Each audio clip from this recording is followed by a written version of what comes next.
예, 오늘은 왕의 자격이라는 제목으로 은혜를 나누려고 합니다.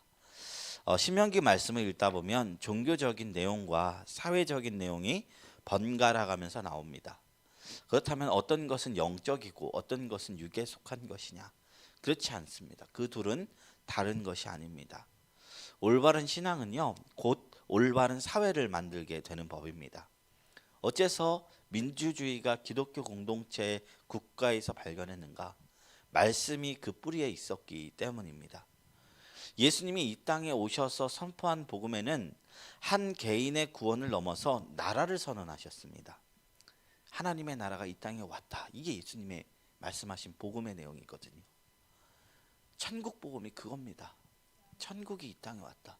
하나님의 나라가 이 땅에 왔다. 이제 곧 하나님이 다스리는 나라가 임할 것이다. 그래서 곧 복음은 나라를 물었어요. 기독교 신앙은 지극히 은밀하고 개인적인 영역도 있지만 궁극적으로 건강한 공동체를 추구하는 신앙이라고 볼 수 있습니다. 그래서 이 땅에 하나님의 나라가 임하게 해달라는 기도를 주기도문에서 우리가 매일 하는 것이죠. 하나님의 나라는 죄 사함 받은 이들이 모여서 주님이 왕 되신 나라를 소망하는 것이죠. 그런 측면에서 오늘 말씀을 통해 하나님께서 이 사회적 제도를 규범하신 이유를 묵상하면 우리에게 하나님이 어떤 나라를 보여주고 싶은 것인지 우리가 미루어 짐작할 수 있을 것입니다. 하나님 사랑과 이웃 사랑이 함께 있을 때 비로소 계명이 올바르게 지키는 것이죠. 좌로나 우로 치우쳐져 사람이 싫고 하나님만 좋은 것도 왜곡된 신앙이고 하나님 없이 이웃만 있는 것도 왜곡된 신앙이라고 볼 수 있습니다. 오늘 말씀은 건강한 사회를 만들기 위해서 왕에 대한 내용, 지도자에 대한 이야기가 나옵니다.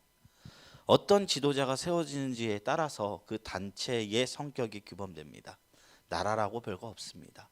나라도 어떤 지도자가 세워지느냐에 따라서 그 나라의 그 색깔이 변하죠. 그런데 이제 그러다 보니까 신명기 말씀에 왕은 어때야 되는가도 나옵니다. 근데 독특한 점이 하나가 있어요. 오늘 말씀 속에서 살펴보니 왕이 받을 수 있는 특권에 대한 이야기는 나오지 않습니다. 언약은 나와요. 네가 이렇게 하면 장구하리라. 그런데 왕이 어때야 되는가에 대해서는 다 금기가 주된 내용입니다. 어떤 것을 하지 말아야 된다. 하지 말아야 된다. 그것을 나누는 것입니다. 이스라엘 주변에 있는 나라들은요, 당시 이스라엘의 주변국들은 왕을 어떻게 여겼습니까? 신이나 혹은 신의 대리자로, 아들로 여겼습니다. 이집트 파라오도 그러했고 메소포타미아의 그 바벨론이나 아수르의 이런 군주도 자신을 신처럼 여겼습니다. 왕은 백성 위에 군림하며 막강한 권력으로 거의 모든 일을 자기 뜻대로 할 수 있는 존재였습니다. 금기가 없었다는 것입니다. 영화 300이라는 영화를 보신 적이 있을지 모르겠습니다. 그 영화에 나오는 대제국 페르시아의 크세르크세스 왕이 나와요.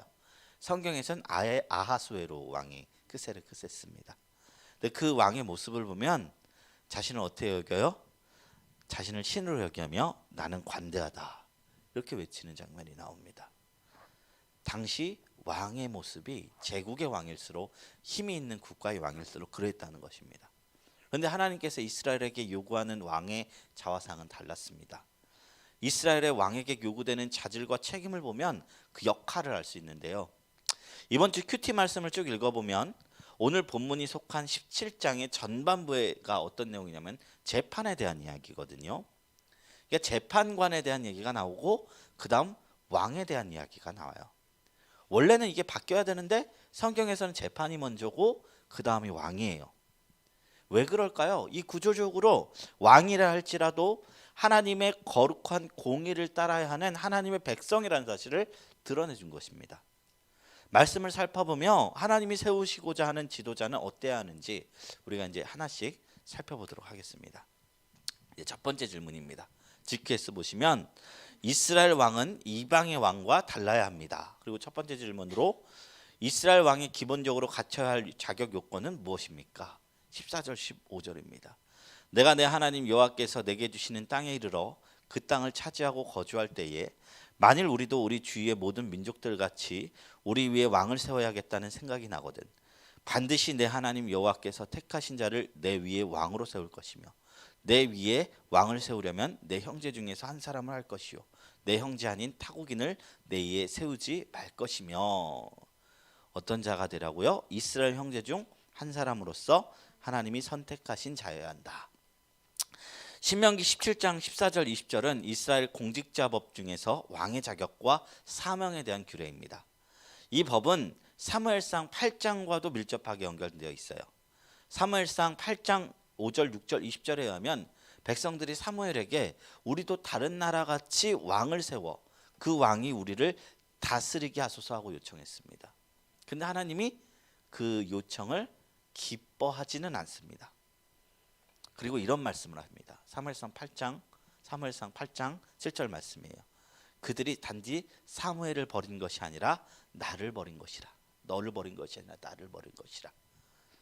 이 말이 무슨 뜻이냐? 본래 왕의 제도는 하나님께서 원하신 제도가 아니라는 거예요. 심지어 모세도 하나님이 그를 왕으로 부르지 않았습니다. 하나님이 세우시는 리더는 왕이 아니었어요. 왜냐하면 백성들의 진정한 왕이 하나님이라는 사실을 알려주기 위함이었던 것이죠. 그럼에도 불구하고 이제 왕을 세운다는 것은 최선이 아니라 차악의 영역이었다는 것입니다. 그것을 염두에 두고 그럼에도 불구하고 왕을 세워야 할 것이라면 그래도 하나님이 이제 조금 약간 양보해 주신 거예요.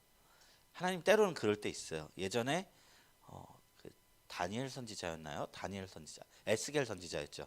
에스겔 선지자에게 하나님의 말씀을 전하라 할 때 국가의 무너짐을 이제 선언하라고 하면서 뭐 그 인분으로 사람의 똥으로 불을 피워서 떡을 구워 먹으라 했는데 그 선지자가 자신은 이런 태어나서부터 이런 거는 먹어본 적이 없나이다 하고 하나님 앞에 순종하지 못했습니다. 저도 그럴 것 같습니다. 그러니까 하나님이 쇠똥으로 굽는 것으로 허락하노라 이러셨어요. 그러니까 하나님이 무조건적으로 이렇게 딱 정하고 이게 아니라 이게 어느 정도 이런 부분에 우리와 같이 우리의 인격적으로 조절해 주시는 장면인 것이죠.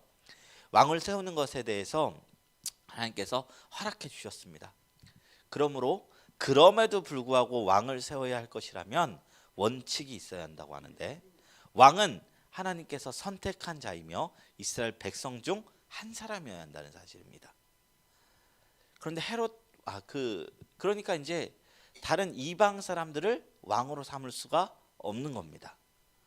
왕 또한 기본적으로 신앙 공동체의 일원이면서 믿음을 가진 자여야 합니다. 하나님께서 이 규정을 말씀하신 것은 하나님의 통치를 받아야 할 대상임을 이야기한 거예요. 절대 군주가 아니라 말씀의 통치를 받아야 하는 대리 통치자, 청직이라는 것입니다. 이 원칙이 나라에서도 교회에서도 가정에서도 적용돼야 합니다.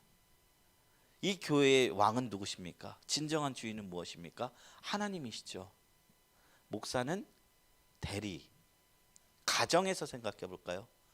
이 자녀의 진정한 부모, 참부모는 누굽니까? 하나님입니다. 하나님이 우리에게 맡겨서 자라게 하신 거예요. 그러니까 내 것, 나의 것, 찬양처럼 주님 것을 내 것이라고 고백하며 살아왔네. 이 옛날에 그 7080 찬양처럼 우리가 하나님의 것을 내 것처럼 여기면서 살면 안 된다는 것을 우리가 말씀을 통해서 알 수 있는 것이죠. 그런데 사람이 많은 것을 가질수록 남들이 가질 수 없는 것을 가질수록 자신을 대단하게 포장하고 싶은 욕망이 생기게 됩니다. 그러나 그 욕망은 언제나 실패합니다. 성경에서 자신을 신으로 포장하고 싶었던 다니엘 시대의 다리오 왕도 실패했고 짐이 곧 국가다 말했던 프랑스의 루이 14세도 진정한 왕이 될 수 없는 것입니다. 그리고 얼마 전 하나님 꼼짝마, 하나님 까불면 나한테 죽어 라고 말한 모 목사도 하나님 앞에 결코 합하지 않습니다. 어떤 지도자도 하나님 앞에선 그저 백성일 뿐입니다. 우리가 이 사실을 명확히 알아야 되고 누구를 주인으로 보는 시야를 가지지도 말아야 되겠고 스스로도 갖지 말아야 될 것입니다. 두 번째 질문입니다. 왕이 하지 말아야 하는 일은 무엇입니까? 16, 17절입니다. 그는 병마를 많이 두지 말 것이요 병마를 많이 얻으려고 그 백성을 애굽으로 돌아가게 하지 말 것이니 이는 여호와께서 너희에게 이르시기를 너희가 이후에는 그 길로 다시 돌아가지 말 것이라 하셨음이며 그에게 아내를 많이 두어 그의 마음이 미혹되게 하지 말 것이며 자기를 위하여 은금을 많이 쌓지 말 것이니라. 보면 여러 가지가 있죠. 16절에는 병마를 두지 말고 병마를 얻으려고 그 백성을 애굽으로 돌려보내지 말아야 된답니다. 아내를 많이 두지 말아야 된다고 합니다. 자기를 위하여 은금을 많이 쌓지 말아야 한다는 것입니다. 다 권력에 관한 부분이죠. 병마를 많이 두지 말라는 것은 자신의 군사력으로 자기 힘을 과시하지 말라는 것입니다. 자기의 왕권을 자기 군사력으로 과시하지 말라는 것입니다. 그리고 이 병마를 얻으려고 사람을 팔아먹는 행위도 하지 말라고 했어요. 이 당시에 이집트에는 좋은 말이 많이 있었다고 합니다. 그래서 주변 나라들이 병마를 구하기 위해서 이집트에게 조공을 바치기도 했고 자국 백성을 용병으로 팔아넘기기도 했답니다. 하나님이 그것을 허하지 않은 것입니다. 만일 이스라엘 왕도 이방 왕처럼 병마를 구하기 위해 백성을 이집트로 돌아가게 한다면 그것은 하나님의 출애굽 역사를 원점으로 되돌리는 행위입니다. 그래서 하나님께서는 이스라엘 왕이 병마를 얻기 위해 백성을 이집트로 돌아가게 하신 것을 금하신 것입니다. 그리고 그 다음은요, 너무나 안타깝게도 다 솔로몬이 지었던 죄였습니다. 아내를 많이 두었던 죄, 자기를 위하여 은금을 많이 쌓았던 죄. 솔로몬이 왜 그 아들의 때에 나라가 두 동강이 났는지 하나님의 율법을 어겼기 때문입니다. 그의 지혜와 능력과 업적은 찬란했지만 그 말씀의 기준으로 나라를 이렇게 이제 이끌지 못했기 때문에 사람들이 칭송하고 사람들이 지켜 세웠던 그 자신의 능력 때문에 나라가 망가져 버린 거예요. 여호와께서 지키지 않으면 파수꾼의 경성함이 허사로다. 그런 말씀을 했습니다. 솔로몬의 지혜가 빛날 수 있었던 것은 다 그 아버지 다윗이 하나님의 뜻대로 나라를 경영하라는 그 소원을 하나님께서 기쁘게 봐주셨기 때문입니다. 아내를 많이 두지 말라는 계명은 이방 여인에게 미혹되어 다른 신을 섬기는 걸 막기 위해서였습니다. 솔로몬은 이 계명을 무시하고 이방 아내를 많이 두다가 우상 숭배에 빠지게 되었습니다. 은금을 많이 두지 말라는 말씀도 어겼습니다. 그리고 수많은 은과 금으로 자신의 궁전을 장식하였습니다. 솔로몬이 성전을 건축하는 데는 7년을 사용했습니다. 그러나 자신의 성을 짓는 데는 13년을 사용하였습니다. 각종 백항목과 그 아름다운 것과 은과 금으로 치장하였습니다. 이 뒤에는 과도한 세금이 있었습니다. 그래서 르호보암에게 그런 얘기 했잖아요. 솔로몬이 너무 부역을 많이 하고 세금을 많이 내게 했으니까 좀 늙은 신하들이 감해달라고 했는데 내 새끼손가락이 아버지 허리보다 굵다 하면서 세금을 더 걷고 르호보암이 교만하게, 그거에 대해서 하나님이 실망하는 장면이 나오지 않습니까? 솔로몬의 왕궁은 부유하지만 백성의 삶을 피폐하게 만들었다는 것입니다. 이 모든 게 전권적인 왕의 권력을 가지고 싶어하는 그 하나님의 말씀을 어긋난 모습이었다는 것이죠. 이스라엘의 왕은 권력을 자기 멋대로 사용돼서는 안 되고 율법에 따라 신중하게 해야 된다는 것입니다. 이것도 우리가 기억해야 할 장면인 것입니다. 첫 번째 나눔 질문입니다. 이스라엘 왕의 가장 기본적인 자질은 이스라엘 사람이어야 하고 하나님의 선택을 받아야 하는 것이었습니다. 하나님을 알고 경외하는 사람, 하나님의 인정을 받는 사람이 왕이 될 수 있다는 의미입니다. 신앙 공동체의 지도자에게도 이것이 왜 중요한지 이야기해 봅시다. 나눔입니다. 군사력을 강화하고 결혼 동맹을 통해서 많은 나라와 우호적인 관계를 유지하며 경제적인 번영을 이루는 것이 이방 군주들에게 있어서 최고의 자질이었습니다. 그런데 이스라엘 왕은 이런 것을 경계해야 했습니다. 그 이유가 무엇이라고 생각하는지 한번 생각해 보겠습니다. 이제 두 번째 챕터로 넘어갑니다. 그러면 이제 이스라엘 왕이 힘써서 행해야 할 것이 있었습니다. 이제 금기는 이제 앞에 뭐 하지 말아야 될 것을 했으니까 이제 무엇을 해야 되느냐 하는데, 이스라엘 왕이 평생 해야 하는 일은 무엇입니까? 18절 19절이에요. 그가 왕위에 오르거든 이 율법서의 등사본을 레위 사람 제사장 앞에서 책에 기록하여 평생에 자기 옆에 두고 읽어 그의 하나님 여호와 경외하기를 배우며 이 율법의 모든 말과 이 규례를 지켜 행할 것이라. 즉 무엇입니까? 율법서를 자기 옆에 두고 읽어 그의 하나님 여호와 경외하기를 배우며 율법을 지켜 행해야 한다. 그리고 율법사의 등사본을 책에 기록하라고 했어요. 일종의 필사를 하라는 것이죠. 왕의 임무 중 하나가 성경을 익히는 것이라고 말씀하는 것입니다. 당시 이방 왕들은 그가 하는 말이 곧 법이었습니다. 많은 권력자들이 이런 정신을 갖고 살아요. 내 말이 곧 법이라. 왕은 법 위에 군림하는 초법적 존재입니다. 하지만 이스라엘 왕은 이방 왕들과 이런 점에서 달랐습니다. 그는 율법의 지배를 받으면서 백성들을 통치해야 할 존재로 그려진 것입니다. 왕은 꼭 형식적으로 율법을 유지하고 보존하는 일만 하는 것이 아니라 그 말씀을 적고 곁에 두고 묵상하고 실천하면서 하나님을 경외하는 모범을 보여야 하는 것입니다. 왜 시편을 읽어보면 그토록 많은 말씀을 찬양하는 구절들이 이제 시편에 녹아 있는지 우리가 엿볼 수 있어요. 다윗이 막 시편을 쓰면서 뭐 주의 말씀을 가까이 하는 것이 시냇물에 뿌린 나무와 같다. 뭐 그런 시들이 왜 나왔는가? 주의 말씀은 내 발의 등이라. 이런 말씀이 왜 나왔는가? 왕이 이 말씀을 늘 가까이 했고 순종했기 때문에 나올 수 있는 말씀이라는 것입니다. 왕은 그래야 된다는 것입니다. 지도자는 율법서를 가볍게 옆에 두고 하나님 여호와 경외하기를 배우는 사람이었습니다. 그렇다면 두 번째 질문입니다. 왕이 율법을 가까이 할 때 어떤 유익을 얻을 수 있는가? 20절 말씀이에요. 그리하면 그의 마음이 그의 형제 위에 교만하지 아니하고 이 명령에서 떠나 좌로나 우로나 치우치지 아니하리니 이스라엘 중에서 그와 그 자손이 왕이 있는 날이 장구하리라. 말씀을 가까이 할 때 어떤 일이 일어나느냐? 교만해지지 않는데요. 형제 위에 있지 않는데요. 이 형제가 핏줄 형제가 아니라 백성들을 의미하는 것입니다. 백성들 사이에 내가 교만해지지 않는 것이 말씀의 유익이라는 거예요. 우리가 말씀을 읽지 않으면 어떤 현상이 발생이 되느냐? 마음이 교만해집니다. 복 받은 사람은 복 받아서 교만해지고 복 없는 사람은 마음이 표독스러워서 교만해집니다.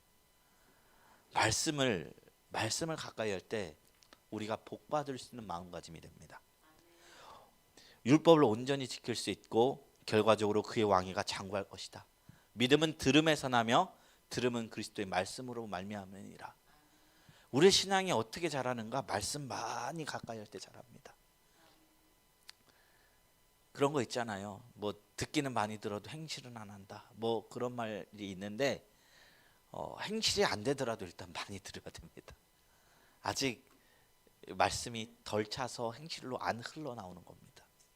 마음속의 말씀이 차고 넘쳐서 내 마음 그릇을 꽉 채우면 이후부터 흘러 넘치게 되고 내 삶이 말씀이 됩니다. 그렇기 때문에 항상 우리는 말씀에 가까이 해야 될 줄로 믿습니다. 이스라엘 왕이 자존하지 못하고 절대 권력을 갖지 못하고 율법의 통치를 받는 것처럼 보이니 왕권의 위태함으로 보일 수 있습니다. 하지만 하나님께서는 이 율법을 준수하고 하나님의 권위를 높일 때 도리어 그의 왕권도 탄탄해지겠다는 언약을 주셨습니다. 사람들이 다 자기의 마음과 뜻대로 높아지려 하지만 그런 방식으로 우리가 높아지는 것이 아니라 하나님의 높이심을 경험할 때 높아지는 건데, 하나님은 겸손한 자를 높이신다는 것이죠. 어째서 다윗이 시편에서 주의 말씀을 쫓아 사는 것이 시냇물에 심긴 나무와 같다라고 고백했는지 알 수 있는 말씀이기도 합니다. 하나님께서 꿈꾸시는 나라는 인간 왕이 무소불위의 힘을 과시하는 나라가 아닙니다. 하나님께서 왕이 되어서 그의 백성을 사랑으로 말씀으로 통치하는 나라입니다. 우리가 장차 그 나라에 들어가서 살게 될 것입니다.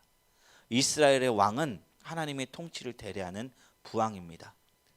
이 청지기가 하나님의 말씀에 순종하며 백성을 겸손하게 돌볼 때 하나님께서는 그의 왕권이 대대로 지속될 수 있도록 복을 주십니다.